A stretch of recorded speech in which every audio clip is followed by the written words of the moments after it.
আপোন বাটে ভোলানাথ। বিকুদৰ হেৰৌ বিকুদৰ কচোন ক খবৰ ক। দেউতাৰো যে কথা আৰু। বাৰু বিকুদৰ তই সেই ৰতনপুৰ গাঁৱৰ ৰত্ন ওজাৰ নাম শুনিছ? ভাল কথা কৈছে দেউতা। সেই ৰতনপুৰৰ ৰত্ন ওজাৰ নাম জানো কোনোবাই নুশুনাকৈ আছে? পিছে কিয় বা?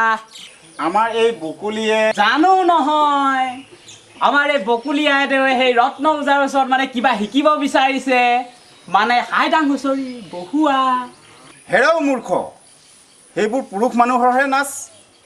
বাৰু কালিলৈ তই ডাঙৰ চাই এটা ৰৌ মাছ, 2টা চুঙাত আঠা দৈ আৰু এহেৰ জহা চাউল লৈ ল'বি। তই পিছে জলপেনটো নিপিন্ধিবি। হ'ব দে, মোৰ একদম ফেটা ফেটি ধুতি আছে। বিকুদৰ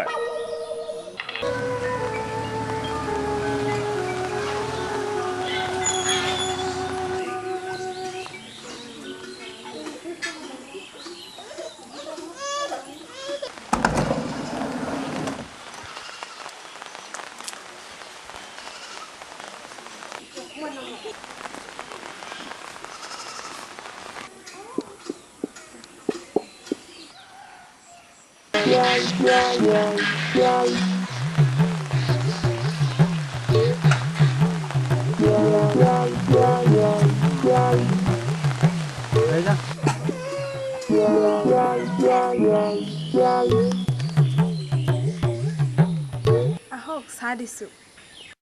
চাহ? অ' মাজনী, এই যে ৰতনপুৰৰ ফেনগুড়, কোমল চাউল, লগতে ৰহি টেকেলি। হেৰৌ মূৰ্খ, তোক মই এনেই বিকুদৰ নাম দিয়া নাই নহয়। দেউতাৰো যে কথা আৰু।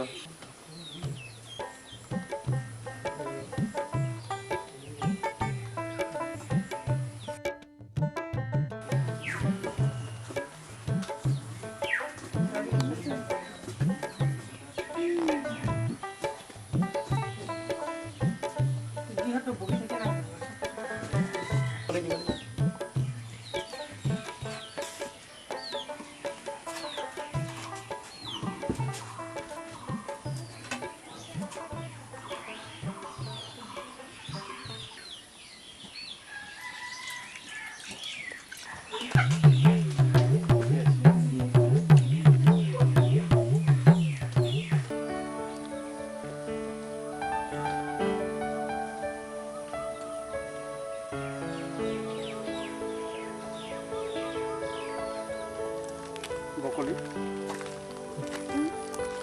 একো নকলে যে। আচলতে আমি অতি সাধাৰণ পৰিয়ালৰ মানুহ। তাতে ভণ্টি জন্মৰ পিছত আয়ো ঢুকাল। আয়ে মৰম কি বস্তু আমি বুজিকেই নাপালোঁ। তুমি ডাঙৰ মানুহৰ ছোৱালী, মোৰ জাৰা ছোৱালী। আমাৰ ঘৰত থাকিবা তোমাৰ কেনেকুৱা লাগিছে? বকুল শুকাই দিয়ক। কেতিয়াবা জানো আমালৈ মনত পৰিব? কিয় নপৰিব? পিতাইৰ মৰমবোৰ গোলাপীৰ লগত ৰাংঢালীৰ দৰে ঘূৰি ফুৰা দিনবোৰলৈ সদায় মনত পৰিব। আৰু আৰু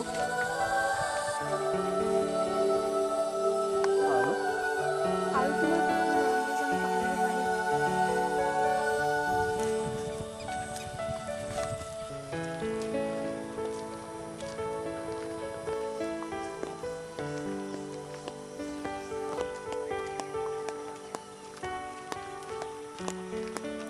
বিকুদৰ কাই পিতাই আহিছে নেকি? ৰৈ যোৱা। আগ বেগ, পিছ বেগ, আগ বেগ, পিছ বেগ, পিছ বেগ, আগ বেগ, পিছ বেগ, আগ বেগ।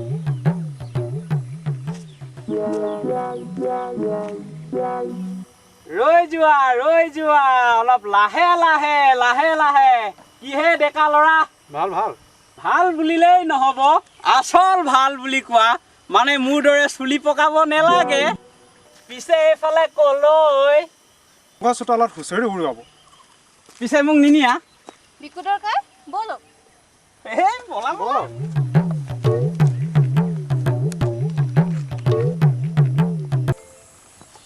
কি হ'ল? একো নকওঁ যে? কি ক'ম? ক'বলৈতো বহুতেই কথা আছে। তেনেহ'লে নোকোৱা কিয়? তাই ক'ত ক'ব এতিয়া তাইৰ কথাবোৰ মইহে ক'ব লাগিব তই কিয় কবি মইহে ক'ম আহিল চিলনীৰ জীয়েক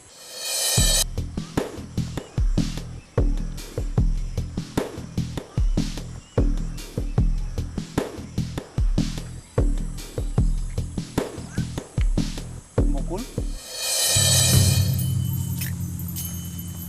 বাবু হ'ব এতিয়া সেই পেজখন ধৰি নাথাকিবি ব'ল ঘৰলৈ ঘৰত তহঁতৰ বাবে ৰবা খুটা কাটিছে কি